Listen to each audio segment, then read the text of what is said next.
Hello friends, welcome to Hello Adhyapak.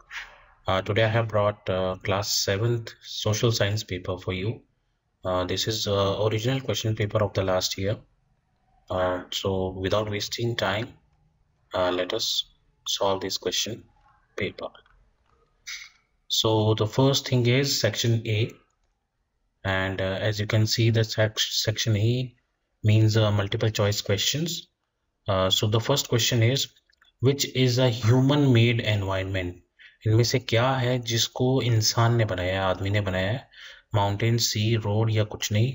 So it will be road is the correct answer. Second is which is a threat to the environment? इनमें से क्या environment के लिए एक threat है? Growing plants, growing population या growing crops या none of these. So threat है ग्रोइंग पॉपुलेशन. थर्ड क्वेश्चन है, dash is the place where all MLAs, whether from ruling party or from opposition, meet to discuss various things. कहाँ पर मिलते हैं सारे MLA? Supreme court, high court, legislative assembly या president house? The correct answer is legislative assembly. Fourth, the Akbarnama mentions that Garha Katanga had dash villages. कितने villages थे उसमें? Approximately 70,000 villages थे. Fifth is, which Gond Raja of Gad Katanga assumed the title of Sangram Shah? संग्राम शाह का जो title था, उपाधि थी, वो किसने धारण की थी, किसको मिली थी? The correct answer is Amandas. Sixth is, the sufi master held their assemblies in their dash. जो सूफी संत थे वो अपनी सभाएं कहां पर रखते थे? The correct answer is their khanqahs. Seventh is, Sangam literature is the dash. Tamil literature है, हिंदी लिटरेचर है, गुजराती है या मलयालम है? Sangam literature is actually Tamil literature. Eighth question is, the below given picture is example of which dance. यहाँ पर आपको ये जो डांस करते हुए दिखाई दे रहे हैं, ये कौन सा डांस फॉर्म है? भरतनाट्यम है, कुचिपुड़ी है, कथकली है या कथक है? So the correct answer is D, Kathak. Ninth is, Chauth, the tax collected in the Maratha kingdom was dash of the produce. वो टोटल प्रोड्यूस का कितना परसेंट होता था? तो वो लगभग 25% होता था टोटल प्रोड्यूस का. Tenth question is, choose the suitable title for the below diagram. तो यहाँ पर आप पिक्चर देखिए, ये बिग बिजनेस हाउस है, दिखाई दे रहा है, मीडिया है, रेडिनेस, रीडर्स है, व्यूअर्स है, लिसनर्स है, टीवीज है, न्यूज़पेपर है, रेडियो है. तो इस डायग्राम के लिए हम क्या टॉपिक चूज कर सकते हैं? Media, big business houses, media and big business houses या रीडर्स, व्यूअर्स एंड लिसनर्स. तो करेक्ट आंसर होना चाहिए media and big business houses.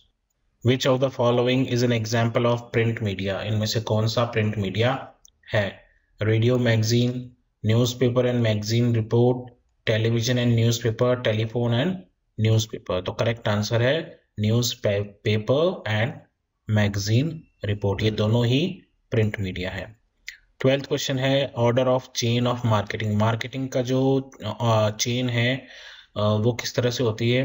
तो सबसे पहले आपको बात ध्यान में रखनी है कि सबसे पहले प्रोड्यूसर होता है, क्योंकि वो प्रोड्यूस करेगा तभी चीजें बिकेंगी. तो सबसे पहले प्रोड्यूसर होगा और सबसे लास्ट में रिटेलर होगा, और बीच में आते हैं एजेंट्स और wholesaler. So the correct option is D. 13th question is, Erode क्या है? स्टेशनरी मार्केट है, वेजिटेबल मार्केट है, फ्रूट मार्केट है या फिर आपका क्लॉथ मार्केट है, कपड़े का बाजार है? तो इरोड जो है वो क्लॉथ मार्केट है. 14th है, manioc is a staple food of. Manioc जो है वो कहाँ का मुख्य भोजन है? तो the correct answer is Amazon forest region. 15th question is, identify the picture given below and choose the correct answer. तो यहाँ पर आपको पिक्चर दिखाई दे रही है कि चारों तरफ जो है डेजर्ट है और बीच में एक तालाब सा छोटा सा है. तो दिस इज ओसिस ए, इसको ओसिस कहा जाता है. 16th question, very short answer type questions हैं ये सभी, 2 मार्क्स के. 16th is what are the major components of the environment? Write name of any two with examples. तो जो मेजर कंपोनेंट्स है वो एक तो है नेचुरल कंपोनेंट, दूसरा है ह्यूमन मेड, और तीसरा ह्यूमन खुद एक कंपोनेंट है। तो नेचुरल कंपोनेंट्स कैसे हो सकते हैं? नेचुरल कंपोनेंट हो सकता है आपका एयर, वाटर, लिविंग थिंग्स, ये सब नेचुरल है। ह्यूमन मेड क्या आ सकता है? जैसे जो चीजें ह्यूमन ने बनाई है। और तीसरा है ह्यूमन कंपोनेंट हो गया human population. 17th is what were the major ideas expressed by Kabir? Write any two. Kabir ji के क्या आइडियाज थे? पहली बात तो ये, कबीर ये मानते थे कि जो सुप्रीम गॉड है वो फॉर्मलेस है, मतलब उसकी कोई फॉर्म नहीं है, कोई आकार नहीं है, कोई शेप नहीं है। दूसरा आप कह सकते हो कि वो हमेशा मजाक उड़ाया करते थे। उनको अच्छा नहीं लगता था कि जो ये डिफरेंट क्लासेस होती हैं, जैसे कई धर्मों में बहुत सारी कास्ट सिस्टम होते हैं और क्लासेस होती हैं, तो ये चीज़ भी उनको पसंद नहीं थी। वैसे बहुत सारे हैं इसमें आइडियाज़, आप कोई भी दो यहाँ पर एक्सप्लेन कर सकते हो। जैसे वो जो एक्सटर्नल वर्शिप है उसको भी अच्छा नहीं मानते थे, चाहे वो हिंदुइज्म में हो या इस्लाम में हो। ऐसे बहुत सारी कबीर जी की बातें हैं जिनको आप यहाँ पर लिख सकते हो। 18th is write any two differences between weekly market and shopping complex. Weekly market क्या होता है? जैसे संडे मार्केट हो गया, कोई एक जगह होगी, वहां पर बहुत सारे लोग अपनी चीजें लेकर आएंगे और रोड के किनारे बैठ जाएंगे मार्केट खोल के। तो जो वीकली मार्केट होता है वो चीप होता है, अफोर्डेबल होता है, और गरीब भी उसको खरीद सकता है। जबकि अगर हम बात करें शॉपिंग कॉम्प्लेक्स की, तो वो महंगा होता है, काफ़ी कॉस्टली है, एक्सपेंसिव है, और उसको गरीब लोग नहीं खरीद सकते। शॉपिंग कॉम्प्लेक्स में से केवल जो रिच पीपल हैं या जो अपर मिडिल क्लास के लोग हैं वही शॉपिंग कर सकते हैं। 19th is who is a retailer? Retailer कौन होता है? तो रिटेलर एक ऐसा पर्सन है या बिजनेसमैन है जो कंज्यूमर्स को गुड बेचता है। गुड मीन्स चीजें, गुड का मतलब खाने वाला गुड़ नहीं, मीठा गुड़ नहीं, कंज्यूमर्स को चीजें बेचने वाला जो है वो रिटेलर होता है। अब रिटेलर क्या करता है? रिटेलर जो है वो लार्ज क्वांटिटीज में सामान खरीद लेता है, ठीक है, और लार्ज क्वांटिटीज में सामान खरीदने के बाद वो जो है कंज्यूमर्स को उनको छोटी छोटी क्वांटिटीज में बेच देता है प्रॉफिट के साथ। तो रिटेलर वो होता है। 20th क्वेश्चन है, ये सारे शॉर्ट आंसर टाइप क्वेश्चन है, 3 मार्क्स के क्वेश्चन है ये। How do some MLAs become ministers? Explain. MLAs जो है वो मिनिस्टर्स कैसे बनते हैं? तो पहले हम बात करेंगे MLAs कैसे बनते हैं। जब कोई पॉलिटिकल पार्टी 50% से ज्यादा सीट्स जीत जाती है तो उस स्टेट में उस पार्टी की सरकार बन जाती है। फिर ये जो चुने हुए लोग हैं, MLAs है, ये अपना एक लीडर चुनते हैं जो चीफ मिनिस्टर बन जाता है स्टेट का। ये चीफ मिनिस्टर गवर्नर की सलाह पर, कंसल्टेशन पर कैबिनेट क्रिएट करता है और पोर्टफोलियो बांट देता है। पोर्टफोलियो क्या होता है? जैसे एक पोर्टफोलियो हो गया हेल्थ, दूसरा पोर्टफोलियो हो गया लॉ। तो फिर ये क्या करते हैं कि अपने MLAs में से चुने हुए कुछ लोगों को चुनते हैं और उनको मिनिस्टर्स बना देते हैं। जैसे कोई लॉ मिनिस्टर बन जाता है, कोई एग्रीकल्चर मिनिस्टर बन जाता है। तो इस तरीके से MLAs जो है वो मिनिस्टर्स बनते हैं। 21st क्वेश्चन है, how was the administration of the Ahom state organised? Ahom state जो थी वो डिपेंडेंट थी फोर्स्ड लेबर के ऊपर। ऐसे लोग जिनको मजबूरी में काम करवाया जाए उनको पाइक्स बोलते थे। हर गांव के लोगों को पाइक्स को जो है रोटेशन के हिसाब से भेजना पड़ता था। ऐसी जगह पर जहां पर पॉपुलेशन ज्यादा हो, ऐसी जगह से पाइक्स को भेजा जाता था उन जगहों पर जहां पर पॉपुलेशन कम हो। 17th सेंचुरी के फर्स्ट हाफ में जो एडमिनिस्ट्रेशन था वो काफी सेंट्रलाइज्ड हो चुका था और लगभग जितने भी एडल्ट मेल्स हुआ करते थे उन सबको वॉर के टाइम पर आर्मी में काम करना। अहोम सोसाइटी जो है वो डिवाइडेड थी खेल्स में। एक खेल जो होता था वो कई सारे विलेजेस को कंट्रोल करता था। 22nd क्वेश्चन है, why did Marathas want to expand beyond the Deccan? Right any 3 reasons. तो जो मराठा थे वो दक्षिण का जो पठार है उससे भी आगे जाना चाहते थे। उसके क्या 3 कारण हैं, कोई भी 3 कारण आपको बताने हैं। तो पहला तो ये कि वो चाहते थे कि जो मुगल का इन्फ्लुएंस है वो कम हो जाए। तो मुगल के इन्फ्लुएंस को कम करने के लिए वो डेक्कन जो पेनिनसुला है, डेक्कन जो है, उसको उससे भी आगे जाकर अपने साम्राज्य को, अपनी इसको एक्सपैंड करना चाहते थे, एम्पायर को। और ऐसा उन्होंने किया भी। 1720 से लेके 1761 के बीच में, 20 से लेके 61 के बीच में, 1761 तक मराठा एम्पायर को एक्सपैंड किया। 1720 तक उन्होंने जो है मालवा और गुजरात को मुगलों से छीन लिया था। और 1730 में जो मराठा किंग था उसको पूरे डेक्कन पेनिनसुला का ओवरलॉर्ड मान लिया गया था। 23rd क्वेश्चन है, in what ways does media play an important role in democracy. Okay, democracy में मीडिया जो है वो किस तरह से अपना एक इम्पॉर्टेंट रोल प्ले करता है वो हमको यहाँ पर बताना है। तो सबसे पहले बात तो ये कि ऐसे पॉलिसीज और प्रोग्राम जो सरकार बनाती है जो कि लोगों के लिए अच्छा नहीं है, उनको क्रिटिसाइज करके जो है मीडिया अपना रोल प्ले कर सकता है। दूसरा, पब्लिक ओपिनियन बनाने में हेल्प कर सकता है कि पब्लिक को ये समझा सकता है कि क्या सही है और क्या गलत है। तो इस तरीके से जो ओपिनियन क्रिएट होती है उस ओपिनियन को क्रिएट करने में हेल्प कर सकता है। कई जो करंट इश्यूज चल रहे हैं उनको लोगों तक पहुंचा सकता है, अवेयरनेस फैला सकता है लोगों में। इस तरह के ये 3-4 काम डेमोक्रेसी में आपका मीडिया प्ले कर सकता है। 24th long answer type question section D में हम पहुंच गए हैं। ये 5 मार्क के क्वेश्चंस हैं। क्वेश्चन है, what is Manipravalam, name a book written in that language, why were temples built in Bengal. Okay, तो मनी प्रवालम क्या है सबसे पहले हमें ये बताना है। तो ये एक लैंग्वेज है। Name a book written in that language, कोई एक बुक जो इस लैंग्वेज में लिखी गई है, तो उस बुक का नाम है लीला तिलकम। बुक का नाम है Lilatilakam. Now the question is, why were the temples built in Bengal. Bengal में मंदिर क्यों बनाए गए। तो इसके बहुत सारे पॉइंट्स आप लिख सकते हो। जैसे एक तो पहला ये है कि रिलीजियस फेथ बढ़ रहा था, increase in religious faith. Mosque जो थी वो ऑलरेडी वहाँ पर बन चुकी थी।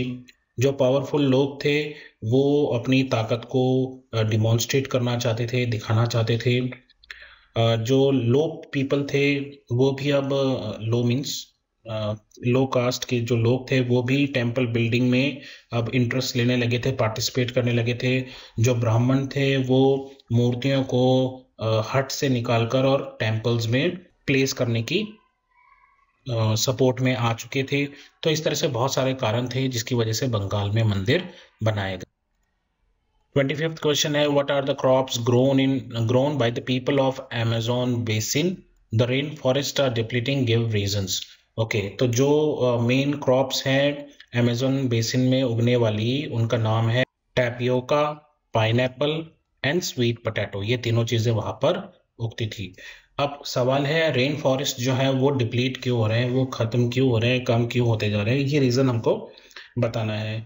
तो सबसे पहली बात तो ये है कि डिफॉरेस्टेशन मेन कारण है। डिफॉरेस्टेशन क्या हुआ, जंगलों का काटा जाना। अब जंगल क्यों काटे जा रहे हैं, जंगल काटे जा रहे हैं डेवलपमेंट के नाम पर, इंडस्ट्रियल एक्टिविटीज के नाम पर, कहीं इंडस्ट्री बन रही है या घर बन रहे हैं। तो इन सब कारणों की वजह से जो है अब क्या हो रहा है, जो टॉप सॉइल है, जैसे पेड़ कटेंगे तो रूट्स भी हट जाएंगी। जब रूट्स हट जाएंगी तो जो टॉप सॉइल है वो पानी के साथ बह जाती है, और जब सॉइल फर्टाइल नहीं रहेगी तो वहां पर कुछ उगेगा भी नहीं। इसीलिए ट्रीज जो है अब वहां पर उगना बंद हो रहा है और धीरे धीरे जो रेन फॉरेस्ट है वो डिप्लीट हो रहे हैं। नेक्स्ट है section E, source based question है ये। यहाँ पर आपको एक पैराग्राफ दिया है, इस पैराग्राफ को आपको रीड करना है और फिर कुछ क्वेश्चंस के आंसर्स देने हैं। तो आइए रीड करते हैं। Many rulers were patrons of Islam and the ulema learned theologians and jurists, and like Hinduism, Islam was interpreted in a variety of ways by its followers. There were the Shia Muslim who believed that the Prophet Muhammad son-in-law Ali was the legitimate leader of Muslim community. The Sunni Muslims who accepted the authority of early leaders, Khalifas of the community, and the succeeding Khalifas. There were other important differences between the various schools of law, Hanfi and Shafi, mainly in India and in theology of mystic traditions. चलिए, first question क्या है? Who was son in law of prophet Muhammad? Prophet Muhammad के son in law कौन थे? तो उनका नाम था Ali. Okay. Second is who were ulemas? उलेमास कौन होते थे? तो जो लर्न पीपल जैसे पंडित जी होते हैं ना, ऐसे ही जिनको बहुत ज़्यादा जानकारी होती है, जो थियोलॉगियंस होते हैं, जूरिस्ट होते हैं, उनको उलेमास कहा जाता है. थर्ड क्वेश्चन है differentiate between Shia Muslim and Sunni Muslim. तो ये हमने पढ़ा कि जो शिया मुस्लिम्स जो थे वो ये बिलीव रखते थे कि प्रॉफेट मोहम्मद के जो सन इन लॉ हैं अली, वही लेजिटिमेट लीडर हैं मुस्लिम कम्युनिटी के. जबकि सुन्नी मुस्लिम्स ये मानते थे कि जो पहले से जो लीडर्स चले आ रहे हैं, खलीफास जो हैं, वो लीडर्स हैं कम्युनिटी के. 27th देखिए, observe the picture and give the answer of the below questions. Profit कितना है? ₹600. एडवर्टाइजिंग है 300. Storage is 100 and purchase is 200. आइए देखते हैं क्वेश्चंस क्या कहते हैं. ओके, यहाँ पर फिल इन द ब्लैंक्स है. The business person purchase the shirts from the garment exporter इन दिल्ली. दिल्ली से खरीदी है फॉर ₹200 पर शर्ट. 200 रुपये में शर्ट खरीदी है. He then spent dash rupees for advertising. अब एडवर्टाइजिंग के लिए उसने कितने रुपीज यूज किए थे? वो किए थे ₹300 एडवर्टीजमेंट के लिए. For advertising in the media and another dash rupees per shirt on storage. Storage पे कितना खर्चा हुआ था? हमने ऊपर देखा था अभी, स्टोरेज के ऊपर हुआ था ₹100 का खर्चा.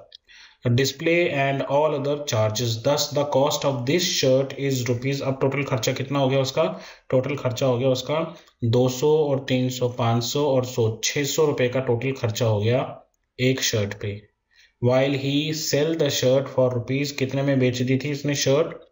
उसने शर्ट बेची 1200 रुपीज में. क्योंकि उसको कितना प्रॉफिट हुआ? उसको प्रॉफिट हुआ 600 रुपीज का. तो ये प्रॉफिट तभी होगा अगर वो शर्ट को 1200 रुपीज में सेल करेगा. एक और पैराग्राफ है, 28th question. The people here are either Muslims और Buddhist. In fact several Buddhist monasteries dot the Ladakhi landscape with their traditional gompas. Some famous monasteries like Hemis, Thiksi, She and Lumairu. In the summer season, the people are busy cultivating barley, potatoes, peas, beans and turnip. तो ये सब उगाते हैं वो गर्मियों में. The climate in winter months is so harsh that people keep themselves engaged in festivities and ceremonies. तो सर्दियों में वो सिर्फ फेस्टिवल्स ही मनाते हैं. The women are very hardworking. They work not only in the house and fields but also manage small business and shops. Leh is the capital of Ladakh, जैसा कि हम जानते हैं, and well connected by road and air. The National Highway 1A connects Leh to Kashmir Valley through Jozila Pass. आइए देखते questions क्या कह रहे हैं. Okay, so which national highway connects ले टू कश्मीर. कश्मीर को ले से कनेक्ट करता है national highway NH1A. National highway 1A. Okay, next is how is the climate of Ladakh. तो लद्दाख की क्लाइमेट जो है वो काफी कोल्ड है और विंटर्स में तो it is very harsh, very harsh. Okay, what is the capital of Ladakh. हमें पता है कि लेह जो है वो कैपिटल है लद्दाख की. What types of crops are grown in Ladakh. तो लद्दाख में बार्ले होता है, पोटैटोज होते हैं, पीज होते हैं, बीन्स होते हैं और टर्निप होता है. ये सब वो कल्टीवेट करते हैं. Map based questions. 29th you have to locate the following places on the map. Bengal, Assam और लद्दाख.